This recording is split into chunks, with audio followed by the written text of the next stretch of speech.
So హృదయ విదారకం కూడా ఏడుస్తున్న పరిస్థితి ఉంది. ఆమె కూడా తడుకోలేకపోతుంది. కొడుకు ఈరోజు లేడంటే ఆమె పరిస్థితి కూడా మనం మాట్లాడించేందుకు కాదు, కానీ ఎంతో ఆమె దుఃఖంతో ఉన్న పరిస్థితి ఉంది.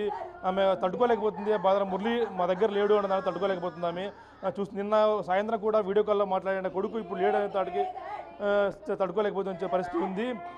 బంధువులు కూడా ఆమెను ఓదార్చడం ఎవరి వల్ల కాలేదు ఆమె ఓదార్చడం కూడా. ఆమె దుఃఖంకి ఎంత దిశ కూడా తక్కువే. దేశం కోసం ప్రారంభించడం ఎంతో మాకు బాగున్నప్పటికీ ఇలా మా మధ్య లేకపోవడం మురళి అనేది చాలా మాకు బాధగా ఉంది అంటూ చెప్తున్న పరిస్థితి ఉంది. అమ్మా, మీ కుమారుడు ఈరోజు దేశం కోసం మరణించడం మీకు ఎలా అనిపిస్తుందమ్మా? ఏం చేస్తున్నాయినా నా కొడుకే వెళ్ళిపోయా, దేశం కోసడానికే వెళ్ళిపోయా.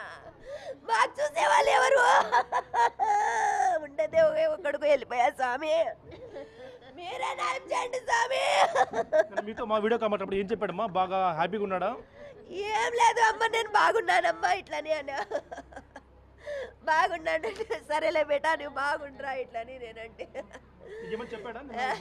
ఏం లేదు. నేను చాలా ఇష్టం నాయనా, మనకి చాలా ఇష్టం. వద్దురా మనకి జాబ్ వద్దంటే నేను ఒక రోజన్నా ఈ కాకి డ్రెస్ వేసుకొని చచ్చిపోతానమ్మా ఇట్లానా. ఏం చేస్తూ నాయనా. నాన్న కూడా ప్రస్తుతం మాతో ఉన్నాడు. మన మాట వస్తాం మన మాట, ఎందుకంటే ఈ టైంలో మాట్లాడించిన భావ్యం కాదు, కానీ దేశం కోసం వీరమరణం పొందాడు మీ అబ్బాయి. ఏమనిపిస్తుంది సార్ మీకు? సార్ అతను డ్యూటీలో పోయినప్పుడే, అతని ఆర్మీ సెంటర్లో పోయినప్పుడే అతను ఎందుకు దేశం గురించే పోరాడాలి, నేను దేశం సైనికుడే కావాలని ఆ ఉద్దేశంతో ఆ ఉత్సాహంతోనే పోయినాడు సార్. ఆ దేశం గురించి నా కొడుకు యుద్ధం చేసి ప్రాణం చేసినాడు. మీతో లాస్ట్ ఇప్పుడు మాట్లాడారు సార్ వీడియో కాల్లో? మాతో లాస్ట్ నిన్న 8 గంటలకు మాట్లాడారు సార్. మమ్మల్తో వీడియో కాల్ చేసిండా, నాతో వాళ్ళ అమ్మతో మాట్లాడినాడు, మా ఇంట్లో వాళ్ళతో అందరితో మాట్లాడినాడు. అదే లాస్ట్ కాల్. నేను చెప్పాడు ఏమన్నా యుద్ధం వస్తుంది భయంగా ఉంది అంటే మన ఫేస్లో చెప్పాడు సార్ ఏమన్నా? ఇది ఇట్లా చెప్పలే. యుద్ధము ఒకవేళ యుద్ధం ముందు నుంచి చేస్తే మేమే చేయలే పరిస్థితి అవుతుంది. అది చేయలే, కంపల్సరీ చేయలే. దానికి మేము చేయకుంటే మమ్మల్ని అటాక్ చేస్తారు వాళ్ళు. యుద్ధం చేయాలా అని అన్నాడు. ఇది దేశం గురించి పోరాటం కాబట్టి దీనికి వెనకాలకూడదు. ఎందుకంటే మేము ఆర్మీ సెంటర్లో మేము ఈ నాసిక్ ట్రైనింగ్ అయినప్పుడు మేము దేశం పైన మేము ప్రమాణం చేసినాం కాబట్టి ఆ విధంగా మేము దేశం గురించి మేము పోరాడాలా కంపల్సరీ అని మమ్మల్తో అంటూ ఉంటాడు. అంటే ఎప్పుడు కూడా మీతో ఎలా ఉండేవాడు సార్? ఎందుకంటే మురళి నాకు దేశం గురించి ఎక్కువ చెప్పేవాడా? దేశం అంటే ప్రేమ ఎక్కువ ఉండేది. దేశం అంటే అతను చాలా ఇష్టం సార్. సైనికుడు ఒక కమాండర్ ఉండాలని దేశం గురించే మాట్లాడుతూ ఉంటాయి అప్పుడప్పుడు. నేను పోయినాను కాబట్టి నా దేశం ఒక సంవత్సరం 6 నెలలు, 1 నెల కనీసం డ్రెస్ తొడిగి డ్రెస్ వేసుకొని, కమాండర్ డ్రెస్ వేసుకొని నేను దేశం గురించే నాకు చనిపోయినా కూడా నాకు పర్వాలే, కానీ నేను వెనక్కి రాను, నా దేశం అంటే నాకు ప్రాణం అంటాను. ఈరోజు దేశం గురించి, మీ కుమారుడు గురించి దేశం మొత్తం మాట్లాడుతూ ఉంది. వీరమరణం పొందాడు, మీకు ఎలా అనిపిస్తుంది ఒక కొడుకుగా, మీ తండ్రిగా? నా కొడుకు దేశం గురించే పోరాడి ప్రాణం వేసినాడు. అతను దేశం గురించి అందరికీ కొడుకు, అందరి సమాజంలో కలిసి కాదు. నాకు బాధాకరం ఏమంటే నాకు ఒంటరిగా ఒకే ఒక కొడుకు, ఇంకా నాకు వెనక ముందు ఎవరు లేరు. నా భార్య నేను ఇద్దరు అనాదిగా నిలిచిపోతుంది. అదే నాకు బాధ సార్.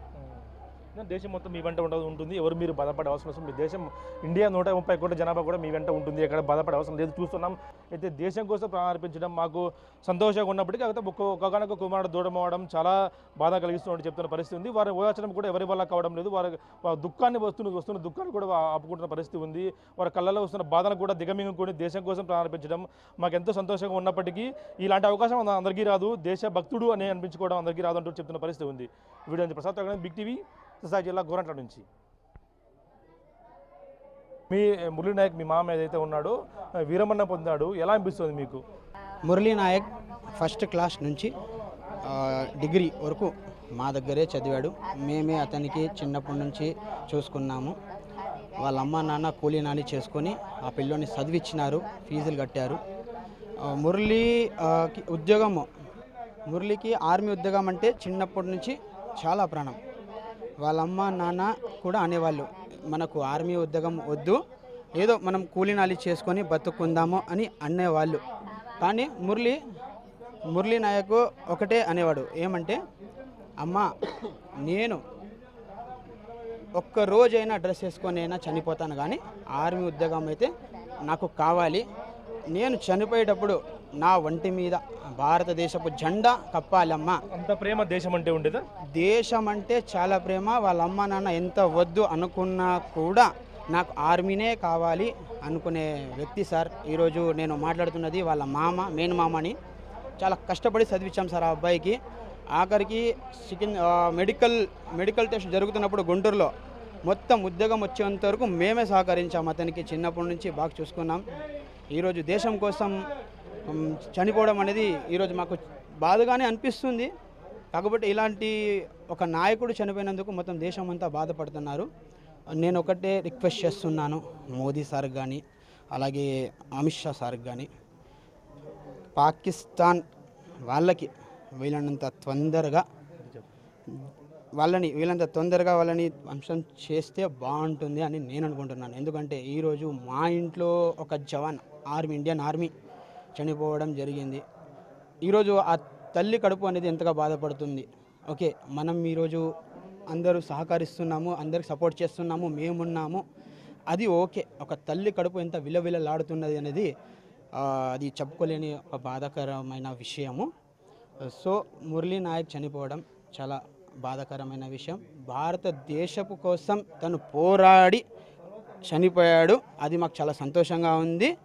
మేము దేశం కోసమే పోరాడతాం, దేశం కోసమే నిలబడతాం. జై హింద్, జై భారత్. లాస్ట్ సార్గా మీతో ఎప్పుడు మాట్లాడారు సార్ మురళీ నాయక్? ఎందుకంటే యుద్ధ పరిస్థితి ఉంది కాబట్టి లాస్ట్ ఇప్పుడు మాట్లాడి మీతో. మురళీ నాయక్ నిన్న మధ్యాహ్నము 2:30 ఆ టైంలో మాకు ఫోన్ చేశాడు. వాళ్ళ అమ్మ, నాన్న, తాత వాళ్ళందరితో మాట్లాడడం జరిగింది. ఏమ్మా బాగున్నారా అంటే బాగున్నాము అని అన్నారు. అందరు కూడా ఏమ్మా మీరు తిన్నారా అంటే మేమంతా తిన్నాము, నువ్వు తిన్నావా అంటే తిన్నాను. అప్పటికి తన ఫేస్లో అనేది కళ లేదు. వాటికి వాళ్ళ అమ్మ మురళీ నాయక్ ప్రశ్నించడం జరిగింది. ఎందుకు బిడ్డ ఈరోజు ఇలా ఉన్నావు? నువ్వు 3 times వీడియో కాల్ చేసి మమ్మల్ని చూస్తూ నువ్వు మాట్లాడుతున్నావు, నీ ఫేస్లో అనేది ఒక కళ లేదు. రోజు నువ్వు ఇలా మాట్లాడవు, నవ్వుతూ ఏదో ఒకటి. వాళ్ళ అమ్మ, నాన్న అంటే చాలా ప్రాణం, వాళ్ళ అమ్మ అంటే చాలా ప్రాణం. వాళ్ళ అమ్మ పైన సెటర్లు వేసి మరి మాట్లాడేవాడు. నిన్న చాలా బాధాకరంగా మాట్లాడడం జరిగింది. ఆ ముఖంలో అనేది కళ లేదు. ఆ అబ్బాయికి ఏదో ఒక చిన్న ముఖం పెట్టుకొని చాలా బాధాకరంగా మాట్లాడాడు. ఏమో తనకి ఏమైనా ఇన్ఫర్మేషన్ వచ్చిందేమో, నేను యుద్ధానికి వెళ్ళాలి అని ఆ బాధ్యత ఏమైనా ఇక్కడ ఇంట్లో వాళ్ళకి చెప్పుకోకుండా ఉన్నాడేమో. ఒకవేళ నేను యుద్ధానికి పోతున్నానమ్మా అని చెప్తే మా అమ్మ నాన్న ఎక్కడ బాధపడతారో అని ఒక ఉద్దేశం ఏమన్నా తన మనసుకి ఏమైనా కలిగిందేమో. ఆ కారణంగా అయితే చెప్పలేదు. నిన్న అయితే ఫ్యామిలీతో అందరితో మాట్లాడారు. 3 times వీడియో కాల్ చేశాడు. 3 times మేము హ్యాపీగా మాట్లాడాము. బట్ తన ముఖంలో అయితే కళ లేదు. తను ఏదో బాధగా ఉన్నట్టు మాట్లాడడం జరిగింది. సార్, నేను ఒకటే కోరుకుంటున్నా, ప్రభుత్వం తరఫు నుంచి రిక్వెస్ట్ చేస్తున్నాను, మాకు తన స్టాచ్యూ కావాలి. గవర్నమెంట్ తరఫు నుంచి రిక్వెస్ట్ చేస్తున్నాము, మాకు తన స్టాచ్యూ కావాలి అంతే. కనీసం మాకేమొద్దు సార్. మాకి ఉండే ఒక్క కొడుకు సార్. వాళ్ళు కూనీలు చేసుకొని బతుకుంటాను. వాళ్ళ అమ్మ నాన్న దిక్కు తోడు ఎవరు లేరు. చాలా బీద పరిస్థితి వాళ్ళది. ఏదో బెంగళూరు, ముంబైనో అక్కడ వలసలు వెళ్ళి వాళ్ళు ఏదో కూటు కోసం, పట్ట కోసం చేసుకున్నారు. ఒక్కడుండే అది ఆధారము కొడుకు. ఇప్పుడు కొడుకు కూడా లేదు. ఇప్పుడు వాళ్ళ పరిస్థితి ఎట్లంటే సార్, వాళ్ళు కూడా మా కొడుకు లేడు, ఇంకా మేము బతికి ఏం ప్రయోజనము, మేము చచ్చిపోతామని బాధలో ఉన్నప్పుడు ఉషాశ్రీ మేడం రావడం జరిగింది. అలాగే సవితమ్మ మేడం కూడా రావడం జరిగింది. లాస్ట్ టైం మీతో మాట్లాడినప్పుడు ఏం మాట్లాడు? చెప్పాడు ఏమన్నా యుద్ధం ఎట్లా వస్తుంది, భయపడుతున్నాము చెప్పాడేమన్నా? చెప్పలేదు సార్. ఏం చెప్పా, ఏం పెద్ద బాగున్నావునే, బాగున్నాను నేను అని. ఏం తిన్నానంటే తిన్నానని ఉన్నతో కొడుకు గడుచుకొని పోయి చాలా బాధ ఇస్తారు మాకు అంతే. మీ కళ్ళు నీళ్ళు కూడా వస్తున్నాయి, బాగా తట్టుకోలేకపోతున్నారు అంటే ఏం చెప్పాడు మీకు? ఏమన్నా యుద్ధం జరుగుతుంది, ఇబ్బంది ఉంది చెప్పాడు? ఆ మాట ఏం లేదు సార్. అటు జరుగుతాడు హ్యాపీగా ఏం రా తిన్నామంటే తిన్నాను అన్నాడు. బాగా మాట్లాడినాడు. అది మళ్ళీ రాత్రిలో ఏం జరిగిందో మనకు తెలుసు సార్. మీకు ఎప్పుడు చెప్పారు ఇట్లా చనిపోయాడని చెప్పి? మాకు తెల్లారుజాము వచ్చేసి 7:30 తెలిసింది సార్. ఇప్పుడు 7:30, 8 అవుతాం సార్. ఏం చెప్తారు మీ కొడుకు గురించి? వాళ్ళ దేశం మొత్తం మీ కొడుకు గురించి మాట్లాడుతుంది, ఏం చెప్తారు ఈరోజు? మేము ఉన్నాములే ఏం మితపడుతుంది తప్ప. అందరూ మన టైం బాగుంది, మన కోసం బాగా పోరాడినాడు, దేశం కోసం పోరాడినాడు. ఆయన గురించి ఏం లేదు, మేము ఉన్నామని గవర్నమెంట్ ఉంటారు సహకరించి పోయినారు సార్. అందరికీ ఈ మరణం రాదు, ఈ వీరమరణం రాదు అని చెప్పి మీకు ఎలా మీకు గర్వపడుతున్నారా మీరు ఇలాంటి కొడుకు ఉన్నందుకు? మీకు మా కొడుకు అయితే ఉండింటే బాగుంటుందని ప్రేమ ఉంది, కానీ అంటే జరిగిన దానికి మనం ఏం చేయలేము సార్. ఆయన రుణం అంతే ఉంది, ఆ రుణం అంతే ఉంది కాబట్టి మనం ఏం చేయలేము సార్. ఎవరు సాగు ఏం జరుగుతుందో అది పరమేశ్వరునికి తెలుసు. ఎలా ఉండేవాడు మీతో? బాగుండేవాడు మురళీను? మంచివాడు సార్, సొంతం నా తమ్ముని కొడుకు సార్. చిన్న కూడా ప్రస్తుతం మనతో ఉన్నాడు, మనం మాట్లాడే పని చేద్దాం. ఎలా ఉంది ఈరోజు మీ కుమారుడు అయితే దేశం కోసం వీరమరణం పొంది అనేక మందికి స్ఫూర్తిగా నిలిచాడు, ఎలా అనిపిస్తుంది మీకు? మాకు దేశం కోసం ఈరోజు మరణించడం అనేది గర్వతగ్గించే విషయం ఇది. అయినా కూడా మన భారతదేశంలో ఇలాంటివి జరుగుతున్నప్పుడు ఇలాంటి యుద్ధాన్ని మా ప్రాంతం నుంచి ఇలాంటి వ్యక్తి ఇలా చేయడం అనేది మేము చాలా గర్వతగ్గించిన విషయం సార్. చాలా సంతోషపడుతున్నాం. కాకపోతే లోపల బాధ ఉన్నా కూడా దేశం కోసం మరణించాడనే తృప్తి మాకు కలిగిస్తుంది. అందరూ కూడా కళ్ళలో నీరు వస్తున్నప్పటికీ దేశం కోసం ప్రాణాలు అర్పించాడు కాబట్టి ఆ కళ బాధలు కూడా లోపలికి ఉబికి వస్తున్న కథలను కూడా ఆపుకుంటున్న పరిస్థితి ఉంది. వీరంతా ఒకటే కోరుతున్నారు, దేశం కోసం ప్రాణాలు అర్పించాడు కాబట్టి మాకు లోపల బాధ ఉన్నప్పటికీ దేశం కోసం చనిపోవడం ఎంతో ఆనందం కలిగించిందని చెప్తున్న పరిస్థితి ఉంది. వాళ్ళ అమ్మ కూడా చూస్తూ ఉన్నాం, వాళ్ళ అమ్మ కూడా ఎంతో హృదయ విదారకం కూడా ఏడుస్తున్న పరిస్థితి ఉంది. ఆమె కూడా తడుకోలేకపోతుంది. కొడుకు ఈరోజు లేడంటే ఆమె పరిస్థితి కూడా మనం మాట్లాడించేందుకు కాదు కానీ ఎంతో ఆమె దుఃఖంతో ఉన్న పరిస్థితి ఉంది. ఆమె తట్టుకోలేకపోతుంది. బాధ మురళి మా దగ్గర లేడు అన్న దాన్ని తట్టుకోలేకపోతుంది. ఆమె నిన్న సాయంత్రం కూడా వీడియో కాల్లో మాట్లాడిన కొడుకు ఇప్పుడు లేడు అనే తాడికి తట్టుకోలేకపోతున్న పరిస్థితి ఉంది. బంధువులు కూడా ఆమెను ఓదార్చడం ఎవరి వల్ల కాలేదు ఆమె ఓదార్చడం కూడా. ఆమె దుఃఖంకి ఎంత దిశ కూడా తక్కువే.